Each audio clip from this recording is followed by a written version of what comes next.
Steve a cardsa agus for Kate Mila Falcha is Jack ag an Bhíseán show. The mission Cormac on first Patrúnachta agus air an Bhíseán show comes Gunduras Jack earcaíochta fada winning sé le Cearta Painéil agus by Ryan Kind free CID freshen. It go heags an Ishan show to on Tolver a Duras Jack air Skulina on Irish Bun Skulina Cahoyra take a winch go my school na fi Fortunella ag bratnú an Bhíseán show agus man school na leis agus ní gá ach na tagarí sin occur a go heags for school na hain má sha. So sa céad she is Thomas come bratnúas Jack air an Clár by agan den cruinniú show. By mis a bratnúas Jack a dusach air an Painéal Buan an sin an Painéal Forlíochtach in níog sin Jane was tuggart agus Comparáid do na héagsúlachtaí agus roiin cosúlachtaí idir Cearta CID agus Cearta Painéil. In níog sin bogam was a raigudí an Tom Lína. Rud atá an tráthu mar go bhfuil an Ceartláin ó maidir leis an Painéal Forlíochtach díreachfuil sethe inniu. Agus ag an Gerard by Mr. Duras Jack céine Tacaíochtaí atá fáil do phríomhaidí maidir le cursaí earcaíochta na Painéil san. So ag tosú amach mar sin leis an Painéal Buan. Uaireanta tugtar an príomh Painéil nó an main panel ar an Painéil seo. Céir atá gceist leis an Painéil sin. But seo Painéil go Mhúinteoirí a bhfuil job buan acu agus go an scoil ag colúd post Mhúinteoireachta. Tarlíonn sé nach bhfuil aon olúd is eile sa scoil dóibh agus mar bhfuil post buan acu is é an spruc atá leis an Painéil seo ná job buan eile a bhain semach do bhúnteoir sin. Ní éon lucht arthú bhfuil an post cáilte acu agus leis a chuí bhfuil an déanaar bun scoile timpeall na tíre ag titim agus a titim tá agan go mbeidh níos mó agus níos mó den na Mhúinteoirí ag dul ar an Painéal Buan amach anseo. Tá grúpa amháin eile a chuirtar san áireamh leis an Painéal Buan agus sin Mhúinteoirí le CID a bhfuil CID acu ón scoil bhín rive. So le bheith sul ar an sin Murwil falutas a go bheith a scoil amach a scoil colin puist ní bhaid na Mhúinteoirí i diddle churas Jackar CID tisnach mai falutas a scoil ach mátá CID buinte amach acu hena féin bhealach go leor is bun an CID agus buaíocht agus ar an ábhar sin is féidir leis na Mhúinteoirí sin a bheith curthair ar an Painéal Buan.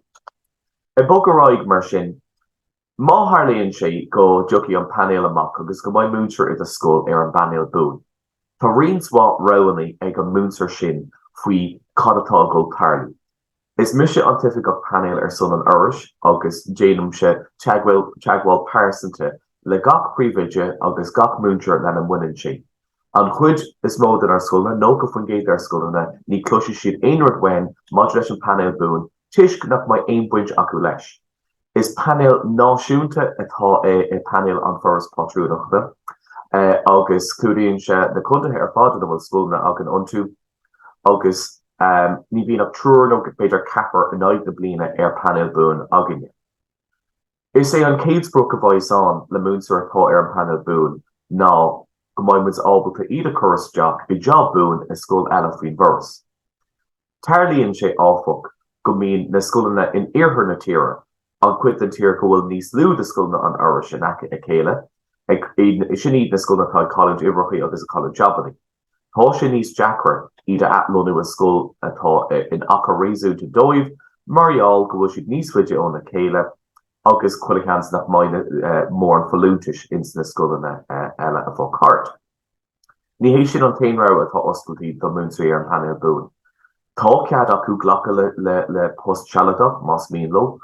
Uaireantaí b'fhéidir go mbeadh sealadach i scoil sa bhaile chéine agus go mbeadh an Mhúinteoir tiltnach ghlacha le sin b'fhéidir nach mbeadh sé ina scoil lán Gaeilge nach mbeadh sé faoi fáisiúint an Irish ach is sé an tuchas mór fáisiúil an Mhúinteoir sin ná gad a bheith ag taistil roáda ó bhaile mar bhfuil teach nó páistí acu nó mar sin de agus bíonn muid ag éascú an na sucrathe sin idir muid haon na scoil eile agus an Ryan Idachas. Tá Cearta ag Mhúinteoirí aginne agus tá Cearta ag Mhúinteoirí ar Painéil eile, Painéil na Naspaig agus Painéil náisiúnta Educate Together agus na hÉireann agus Cuiledrán. So bíonn na Painéil ag na hagrais eile fuilsethe ag an am céine le Painéil aginne. Dá dar loach sé mar hampla go múntar ag obair is scoil an áras i tír chunal, agus go galan an scóil sin job.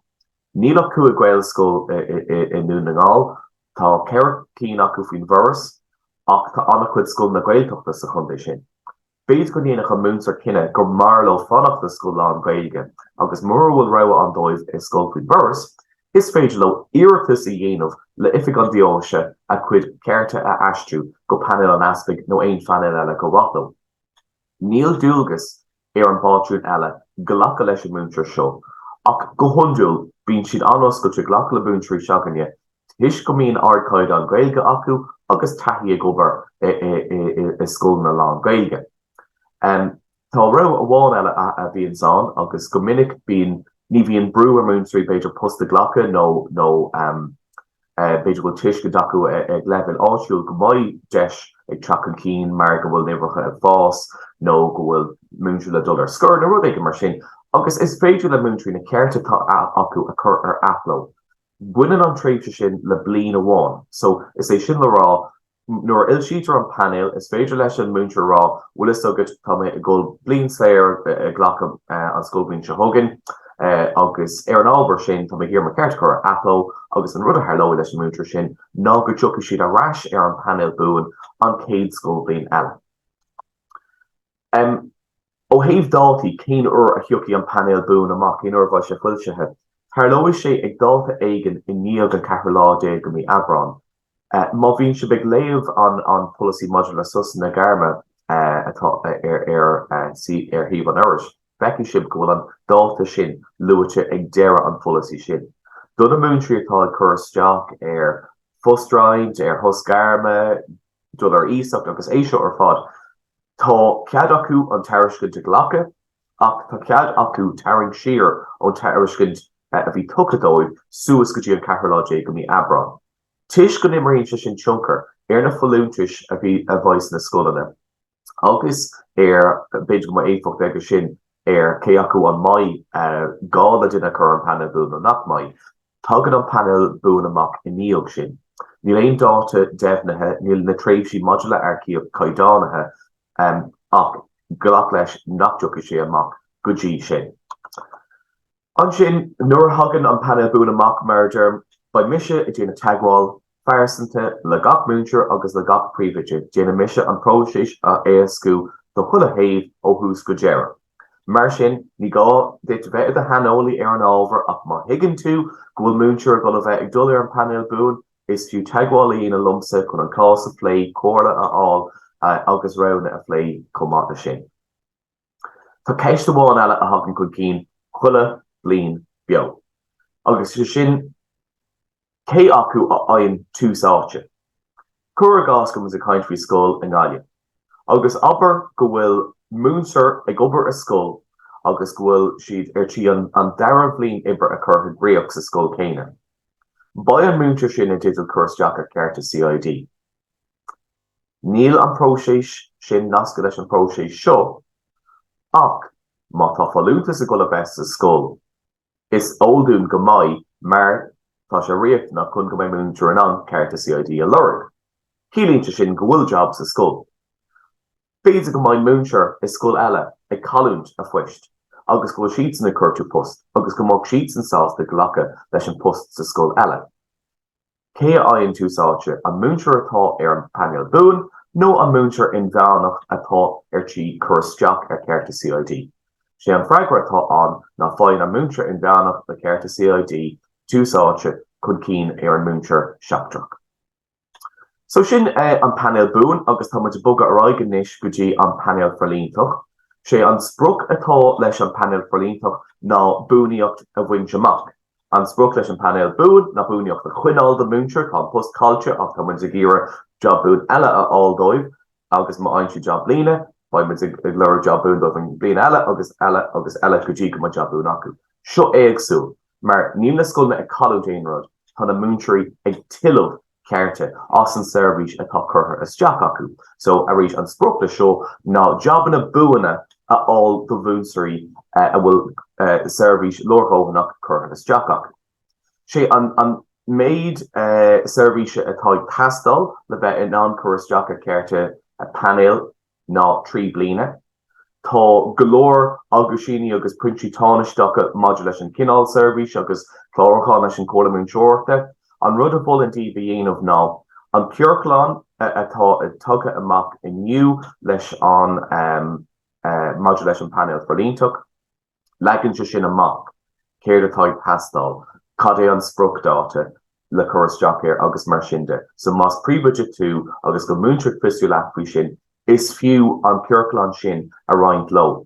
Ba muide ag roinnt an cearclán sin leis an chur láthair seo ríomhos le scoileanna agus ba sé bhfuil se taobh leis an chur láthair seo an si vigilí. So tá sa lúpacht an faoi cárachaí an múinteoir atá an Painéal Forlíochtach ag obair. So mátá siad ag obair in Wales go Cullum Kille. Is cuma mátá Forlíochtach in Wales go Cullum Kille dóibh nó nachfuil.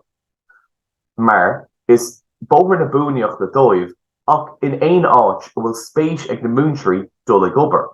Ní cílíonn sé gur gá túsáilte a thuirt dóibh sa scoil na bhfuil siad nó aon rud eile tá sa lúpacht mar cuid lárnach den próisis fad a bhfuilinn sé leis an Painéal Forlíochtach.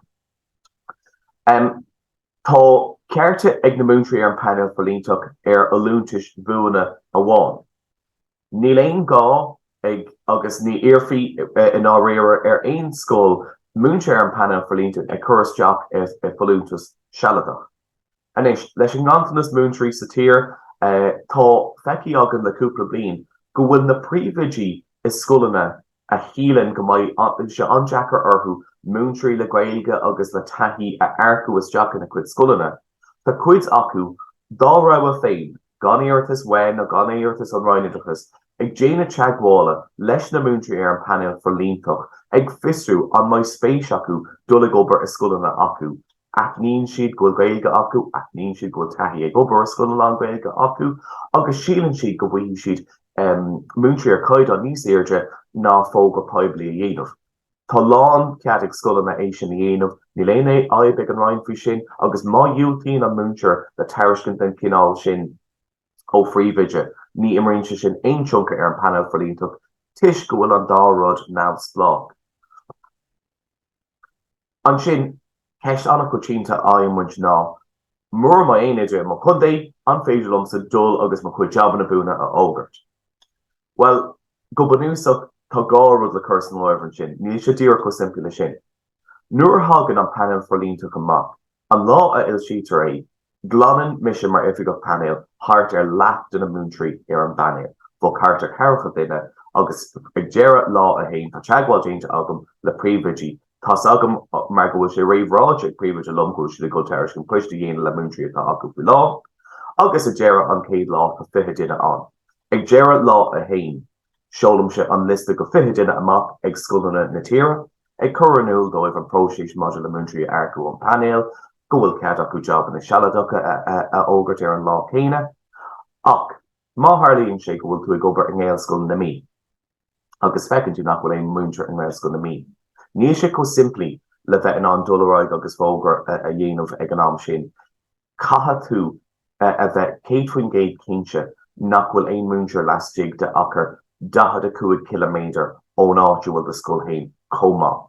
So, má bhreathníonn an príomhaide in Ngéilscoil na mí ar aber Gaelscoil Earcán a fiúntas, má tá múinteoir lúite an sin a blá clia. Tá sé sin lastig de 45 kilometer agus caithí go mbeidh aon múinteoir a bhog site is scoil lastig de 45 kilometer ó go scoil féin nach mbeidh aon duine lúite ar an liste sin. Má tá aon ceist a riamháin, ní gá a ceist a chu orm agus támuidir an ar buru amach cén sort achar atá i gceist agus cábhfuil spéise daoine dul ag obair. So, ag bog a roid mar sin go dtí na difriachtaí agus na cosúlachtaí idir Cearta CID agus Cearta Painéal. An céad pointe ná, buidan an sléin an seo le Cearta ar an Painéal Forlíochtach agus na Cearta CID. An rud atá commónta idir an Painéal Forlíochtach agus Cearta CID ná go tiilin na Mhúinteoirí Cearta. Ní bhaineann an Painéal Buan le seo, mar ní bhaineann sé sin ach le Mhúinteoirí tá cadú jobbanna, ní bhaineann sé le service a chóiristeach. So, nuair tá Mhúinteoirí ag fistrú céine raibh nó cadin raibh is fearr dóibh, but is raibh a Mhúinteoir féin atá an. Agus uaireantaí, ba siad ag iarr ceart a Painéil leáil agus ní le gábhlíonn déanta acu, ní féidir le churas Jack ní le gábhann seirbhís acu. Agus tá pointí tánasteacha eile mar sin an. Tá an tolas seo ar fád fuil sé ar an leathanach earcaíochta ar firstadaí, agus má tá Mhúinteoirí ag fistrú na rana churann an INTO agus agrais eile cuara bhá ar fáildóibh. So le Cearta CID caithfí go mbeidh tuairtí an deireadh bhliain ibre as a chéile sa scoil céine a bheith curtha tí a bheith chur gréach agad chun go mbeidh tú an churas Jack ar Cearta CID. Maidir le Cearta Painéil ardaíonn sin go dtí 3 bliana go theirbhís. Tá sé tábhachtach go rá maidir le Cearta Painéil nach gá go mbeidh an seirbhís in éon scoil amháin, nach gá go mbeidh sé faoin pátrún céine, agus níl annach rialaí an seirbhís ábhratha a chomhdh i dro Cearta Painéil. Tá sé sin rud beag éagsúil ó nuair eile, agus go maith lei sin tá éagsúlachtaí an ó thaobh cad a tharlaíonn má bhrunnta na Cearta sin in na Mhúinteoirí. So ó thaobh Cearta CID, má bhrunnta Cearta sí ar an Mhúinteoir. Tá Cearta acu ar aon cineál folútas, buan nó sealadach ach i do scoil féin. Níl Cearta acu ar aon rud lasmuigh den scoil sin. I dtaobh Cearta Painéil, níl Cearta acu amháin ar job atá buan, ach is féidir go mbeidh spéis acu dul obair in aon scoil is míonlumm. Ar an bhform iarratais, ní mór den na Mhúinteoirí a churanúil an bhfuil siad sásta taistil níos faide ná an 12 kilometer ó náit an bhfuil siad ag obair faoi láthair. Feiceann muid pátrún chula bliain go mbíonn Mhúinteoirí atá ag obair im lá Cliaí agus gardan na Chláiste Lúna ag iarraí fille ar an mália nó ar an iarthar nó mar sin de. Is féidir leo tuigh cursa bhosca in aice le aon chundaí agus aon líon chundaithe gur míon leo. Is féidir leo tuigh chur sa bhosca do mhuio cé go bhfuil siad ag obair mália Cliaí le blianta agus má tá folútas buan i mhuio nach bhfuil tógtha suas ag Mhúinteoir an Painéil buan, nach bhfuil tógtha suas ag Mhúinteoir bhfuil Cearta CID acu, ba Cearta acu ar an folúta sin sa scoil atá agan i mhuio. So, sin cuid duna héagsúlachtaí agus na cosúlachtaí idir Cearta CID agus Cearta Painéil in áiríre cé acu is fearr mar raibh an Mhúinteoir breathann sé ar cén spruc atá ag an Mhúinteoir féin. Tá rudí feici agan agus scéalta tuiste agan le blianta beaga leis na faibanna thíochta agus costas mar dála, tá roinnt Mhúinteoirí ag buin Cearta Painéil amach ach níl siad ag taú an deis job buan a thógáil as, tá siad ag ghlacha le job na sealadacha, mar go bhfuil siad ag iarra an teacha bheith ceannaithe acu agus bheith ar an eolas an mbeidh siad in chundaí na hirbhí nó an mbeidh siad i chundaí na mí. Agus nuair a bhaid cinál sucrtha pásanta déanta an sin déine siad an deis a hapú job buan a bhaint amach.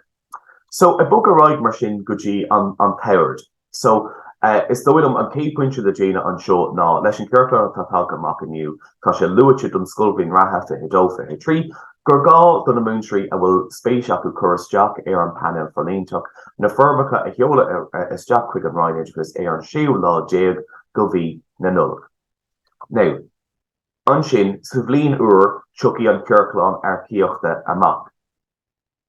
Tá mé chun dul tríd na pointí seo ar ball agus muid ag olbhú mar phríomhidí gun earcaíocht, but an cé Painéil a thugaí amach tar éis na cásca ná an Painéil buan.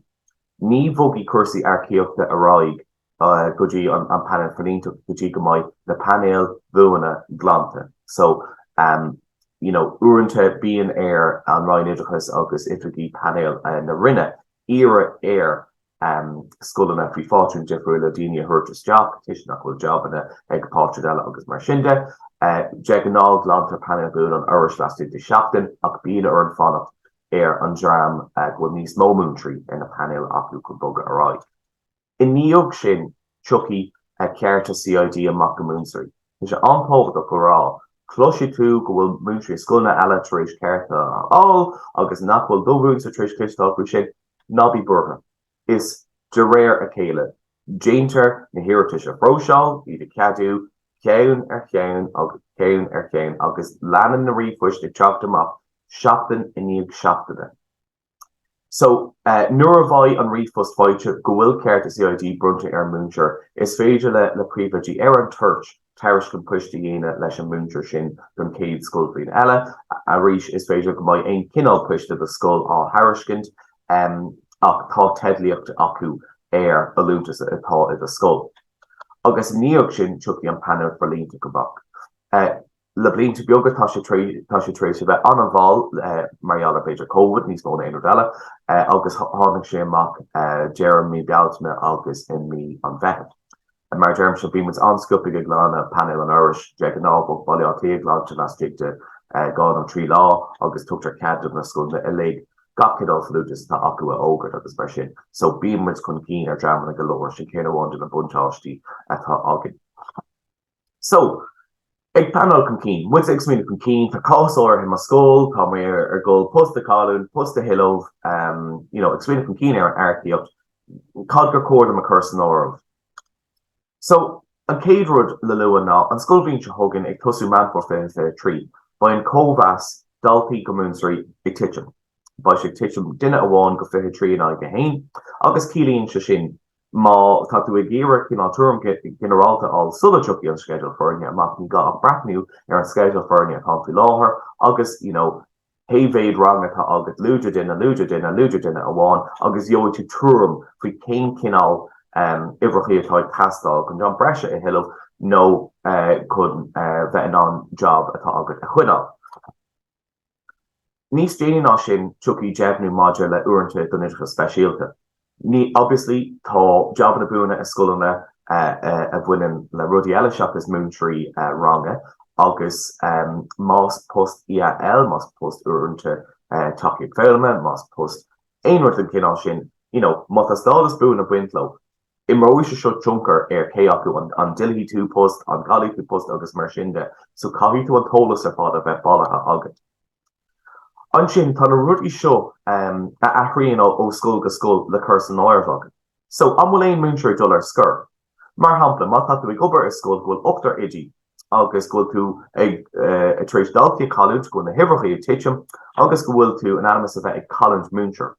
Má tharlaíonn sé go bhfuil duine do Mhúinteoirí tréis a chur an eolas scríbh an go siad dul ar scur.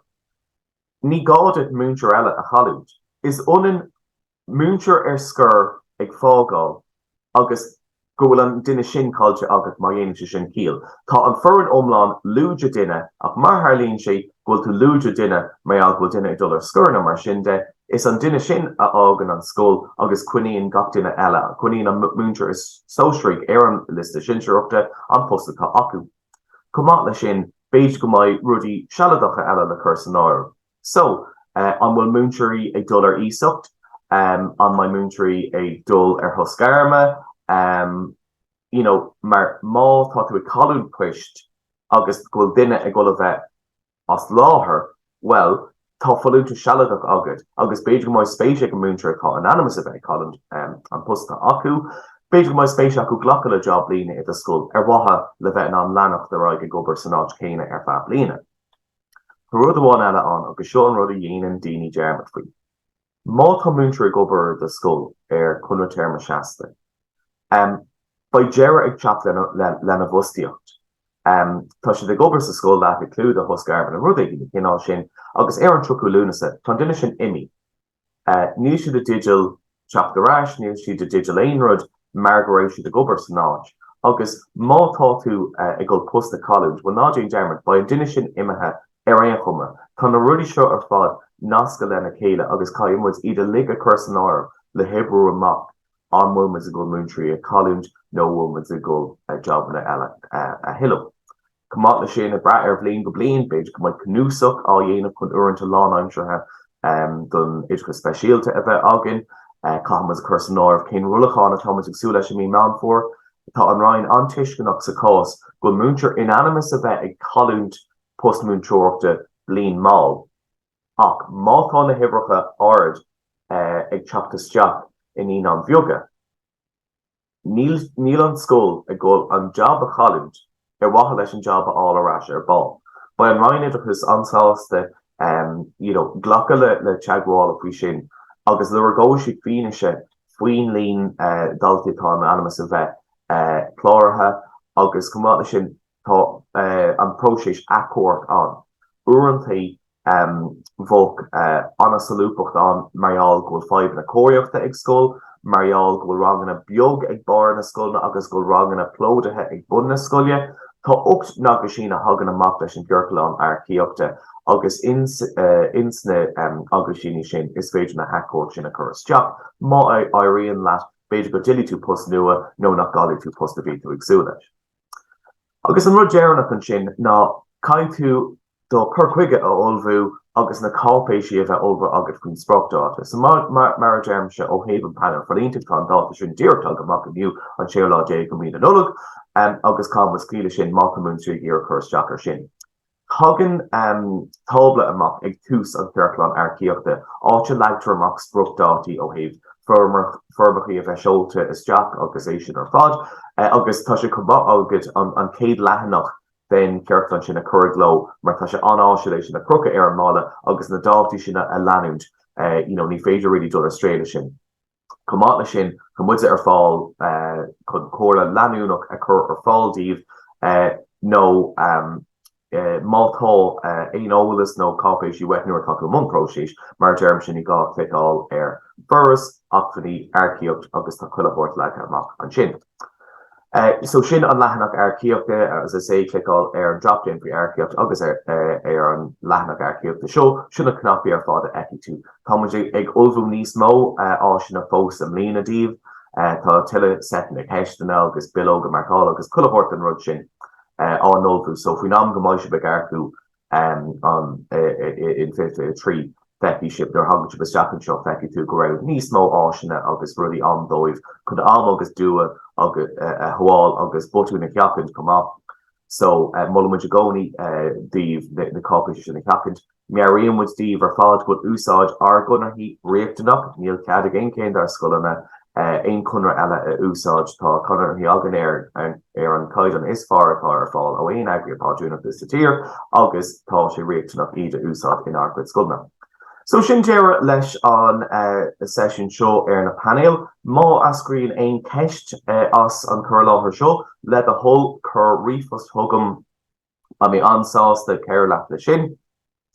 Ba an fís an seo fuilse ar an CID leis an cearcail ó thaobh earcaíocht agus is féidir ceist a chur orm amar bit mátá ceist agad. So gur míle maithí as breithniúir seo agus ba mé a caiitlíb go luath.